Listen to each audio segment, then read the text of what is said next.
You're listening to the Time to Level Up podcast. I'm your host, business life coach Andrea Liebross. I help women in business commit to their own growth personally and professionally.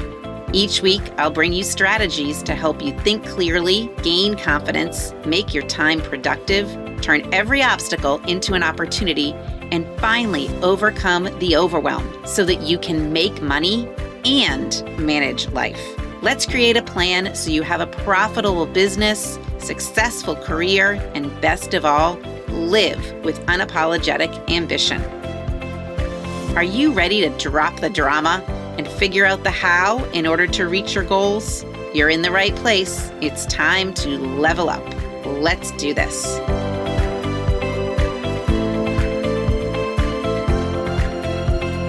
Hello, my friends, and welcome to episode 15. Whoop, whoop. And I believe you are listening to this in the month of March. You made it to March. Wow. That means it's been a year of COVID-19. I don't think that's really something I want to think about. Anyway, what I do want to think about and what we are talking about today is money. Money. But before we get into it, I want to make sure that you know about my masterclass that I am doing this week. If you are listening to this when it drops, March 3rd and 4th, same thing each day, 12 noon Eastern via Zoom, Masterclass, how to overcome overwhelm and commit to growth in 3 simple steps. So we're going to talk about money on the podcast today. And who doesn't want to commit to making more money? Most of us do, because when you really think about it, and we'll talk about this, when you make more money, it means you're bringing more value into the world. And you can bring even more value into the world. We will get into it, but you also need to commit. And I hear from my clients that committing can be hard. So that is why I created this masterclass. Okay. Commit to growth in 3 simple steps. You can register AndreaLiebross.com/March-Masterclass. All right. And the second thing I want to mention to you is that in 2 weeks, we are going to start the next cohort of Committed to Growth group coaching. So if you have been trying to do it alone, to go it alone, and trying to figure it out, and your rational brain knows that if you had support, and if you had strategies, and you had systems, and if you just got out of your own way, you probably could actually grow. And this is growing a business or a career, but it's also growing you as a person. Because in there, we've got coaching, we also have a community, and we've got some coursework. We chat for 6 months. You could have 24/7 coaching, or you have access to 24/7 coaching for 6 months.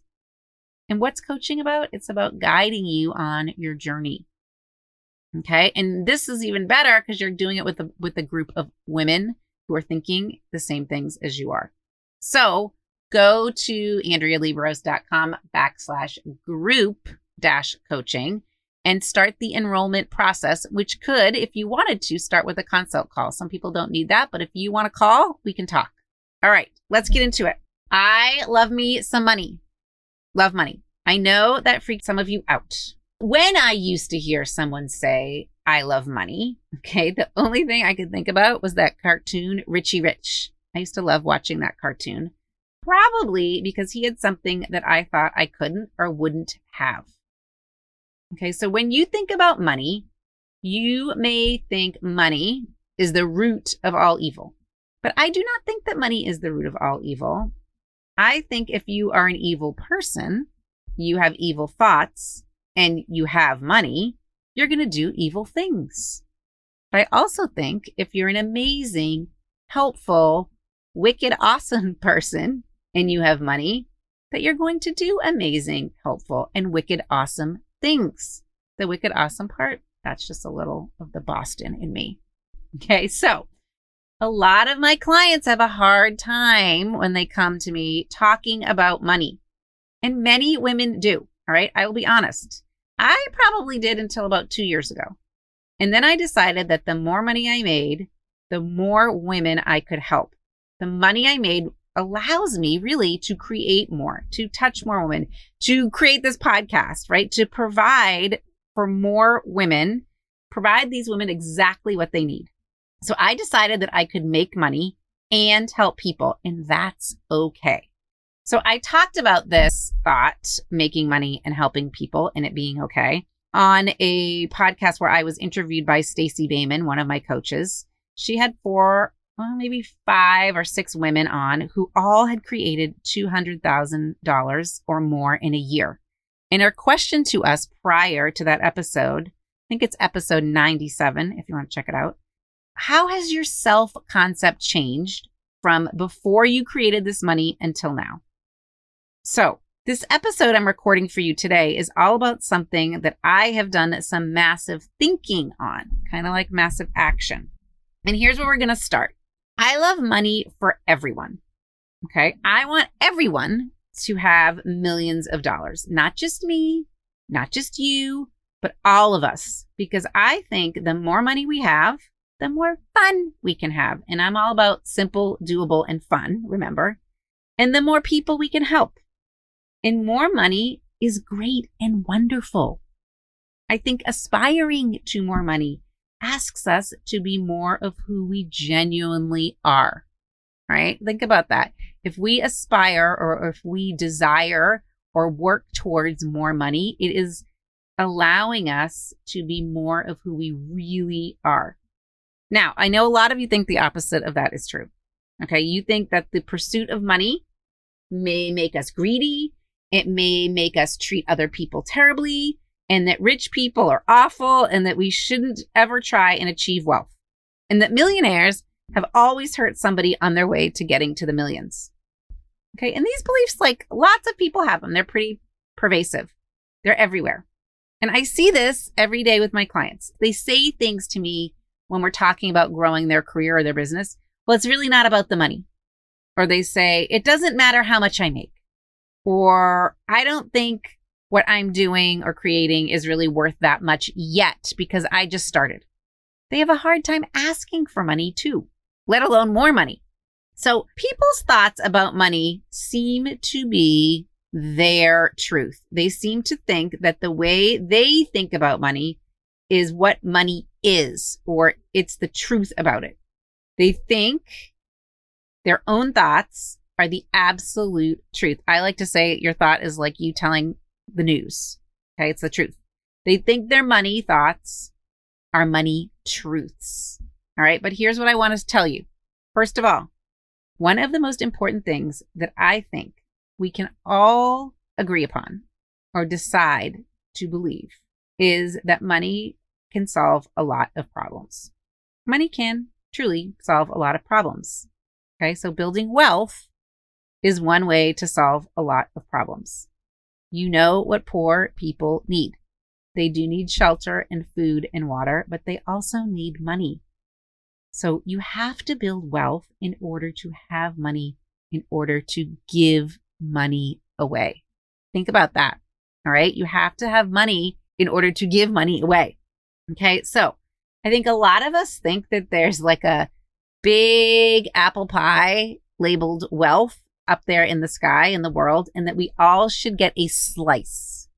But one of the things that I want to offer you is that wealth is not something that exists that you go and get. You don't go to My Sugar Pie, which has delicious pies in Zionsville, Indiana, and buy yourself a slice. Okay? Wealth is something that you create by creating value. And this is something that I've learned, a lesson that has really hit home and hit hard this year. Okay, so the way that I think that you create your wealth in the world is by creating value in the world and claiming your wealth from that value. Okay, so there are some components to money that go with that, but I think because of the way we are raised and taught in school, we think that there's a pie of wealth. And when someone gets a lot of the pie, we get less. So the more Oprah gets, the more Warren Buffett gets, the less we get. And especially people that aren't kind that get money. They shouldn't get money. Only kind people should get money, is what a lot of us believe. Okay, so here's a story. Client, this happened literally yesterday. She sent me a Voxer message and said, or an email, I guess. She started with an email. What do you think I should charge for this presentation? She wanted to know, what did I think? So when I responded to her, I actually didn't give her a number. I asked her to think about the value of what she created and was going to deliver. What did she think of it? And she said to me, this is like great stuff. It's so valuable. And I said, yeah, it's kind of like gold. You are giving gold through your presentation. So how much is gold worth? It's worth a lot. So you can charge a lot. Okay. We tend to hide and oh, I don't know, that might be too much. No, your thoughts, your ideas, your creations, they are worth a lot. So maybe you don't charge $50 and maybe you don't charge $50,000, but somewhere in the middle. So you have to think of the value you're putting out there as gold. Okay, so just notice your thoughts about money. I want to challenge you on your thoughts about money. Are you like that client?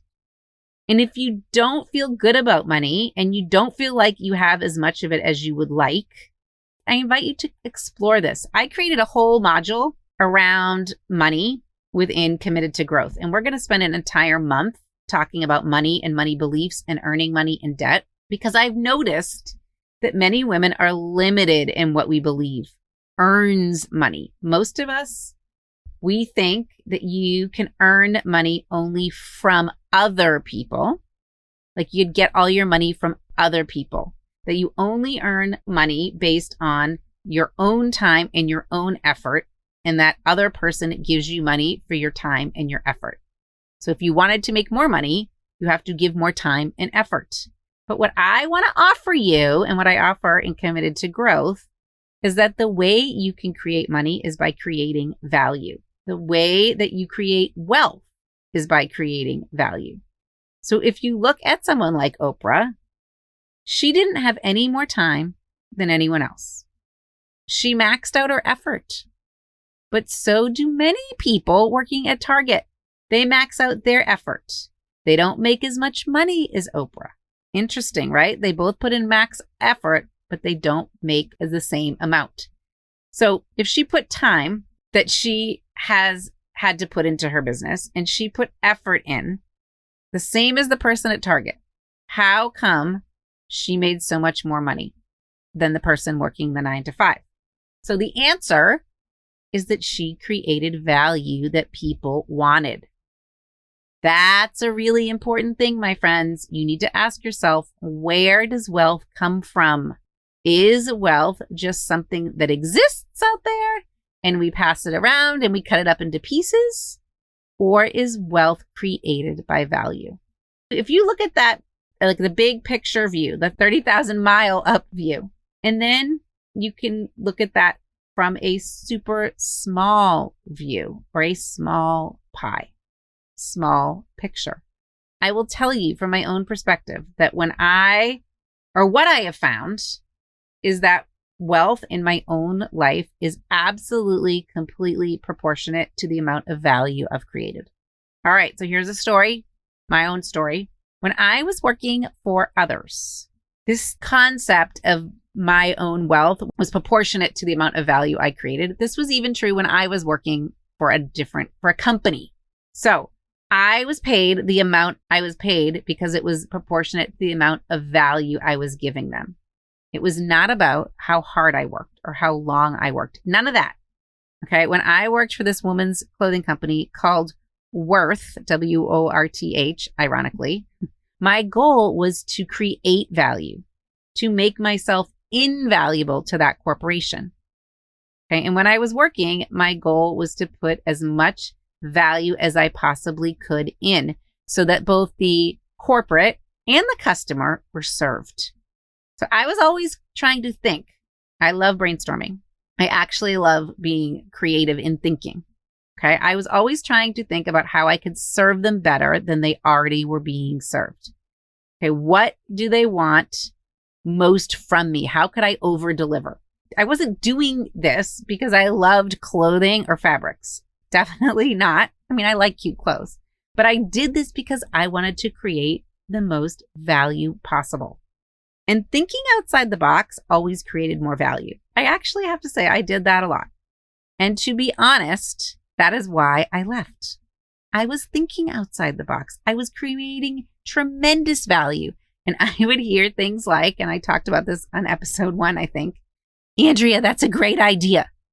So the joke was if I heard, Andrea, that's a great idea one more time, but things never came to fruition because that was kind of not up to me, and my ideas never went anywhere, then I was out. I reached the end of my rope. I was out because I knew I was creating this tremendous value and it wasn't getting out into the world. It was stuck in their 4 walls. So I want to make sure that you don't think that just because you're providing value, that there's an exact price tag on the value in that moment. The value comes by being a valuable person. So I didn't reap the rewards of that value in the moment. My value there, I was creating value, but really ultimately the value comes from being a valuable person. You're creating value in the world. And the way that I do that is right now in my business, I always try to over deliver. So if someone gives you a job and it says, here's your job description, you need to come in 8 hours a day and you need to provide customer service and you need to make X number of sales, you can be sure I'm going to go into that job and double down. I'm going to do whatever they're asking of me double. Okay. Because I want to blow their mind. I want to give them more value than they ever asked for. And they're going to know that I'm there because they are going to say things like, where did this chick come from? Now, at Worth, they often said, yep, she's an East Coaster, even though I was living in the Midwest. That's where I came from. Okay. But I was just going in and doing my job and giving them value. I'm going to be of service. I'm going to create value. I'm going to blow my own mind in what I am capable of in doing that job. The company or the job, they didn't owe me anything. They gave me the job. I owe them.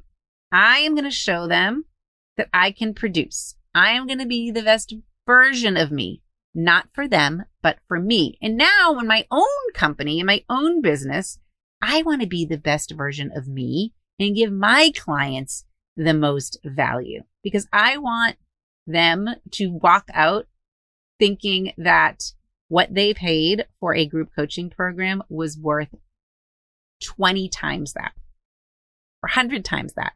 And it's really going to create value for them for years to come. So that's how I think about money. Money comes to us through many different ways by the amount of value and service that we provide, what we give of ourselves to the world. That's the easiest way to have money come to you.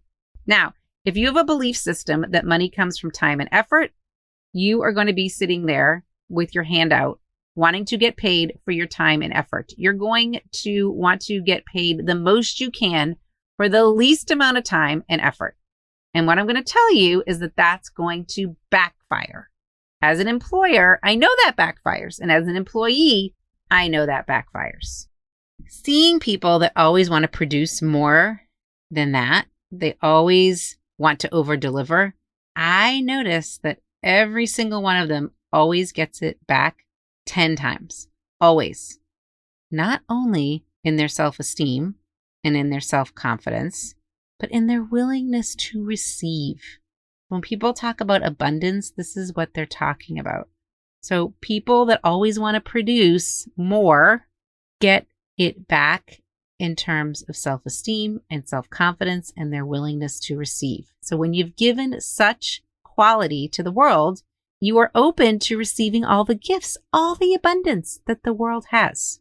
But here's the opposite. When you are living in a place of scarcity, have you guys heard this word scarcity, abundance and scarcity? When you're living in scarcity, wanting to make sure that you get paid for every single thing you do, and when you don't, you stop creating value and you just live in a way where you're going to do your time and get your paycheck. You're never going to blow your own mind in terms of money or creation ever, that's scarcity. But money is actually very easy when you clean up your beliefs around it, when you allow yourself to imagine yourself breaking out of the time and effort money prison or time and effort money way of thinking.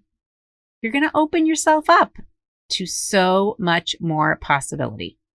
So as part of Committed to Growth, I've created a lot of questions and thinking around money, earning money, debt, creating money, managing money, just really money awareness.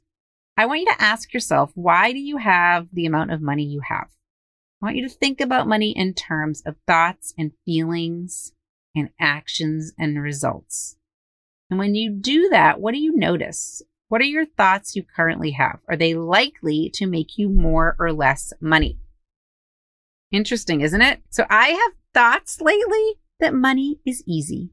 I had no idea how much fun I could have making money and having money. Okay, I had no idea how easy money was. And I love giving and I love creating value. And I just want to keep creating more value and keep over delivering and keep receiving more money, because then I can put it back out there in the world. So put your thought about money in the model, put it in the T line in that thought line, and notice what result your current thought about money is getting you. If you want to get a different result, or you want to change some of these thoughts, I invite you to come on March 3rd or 4th, which is this week, where we're going to explore how you can commit to thinking in a different way that allows you to create money. Okay. As I love to say, move forward, make money, and manage life. And you'll learn the thoughts you need to do that in this week's masterclass. So head over to the website, andrealiebross.com/March-Masterclass. And while you're there, I also invite you to check out the group coaching page, group-coaching, and learn more about Committed to Growth. We're starting on the 18th. We're together for 6 months. And why do you want to be there? Because you want to learn how to commit to yourself. You want to learn how to commit to your business. You want to learn how to commit to your career and even to your family. Okay, so that you can do the make money, move forward, and manage life. You get to create your results. That's what we do in there. We learn how to do that. So we're enrolling now, and we will go and work together for 6 months. So head over to the group coaching page. So coaching, community, because I found that people really want support, and they also want to learn at their own pace. So for the learning at their own pace, there's a course library, coaching, community, and courses. If you're ready to stop trying to figure it out, that's where you need to be. All right, folks, I will be back next week talking about getting the support you need. Okay, I will talk to you next week. Until then, remember, it is time to level up, and your homework is to do some thinking about money. Have a great day. Who's your coach? I would be honored to be your coach for a day or even more. If you want to stop feeling overwhelmed and are ready to commit to growing your business, your career, or yourself, join me on March 3rd or 4th for my free masterclass, How to Overcome Overwhelm and Commit to Growth in 3 Simple Steps. Head over to register for this free class at www.andrealiebross.com/March-Masterclass. And while you're there, check out the Committed to Growth group coaching program, where we take all of this learning from the podcast and 10x it so that you can learn to commit to your growth forever and eliminate all of the wavering, the wishy-washy, the little quits, and the figuring it out. We start the next cohort of Committed to Growth on March 18th, but enrollment is open now, so you want to reserve your spot. If you want to talk more about it, book your consult call as part of the enrollment process, and we will figure out if this is a good fit for you. AndreaLiebross.com/group-coaching to find out more. See you in March.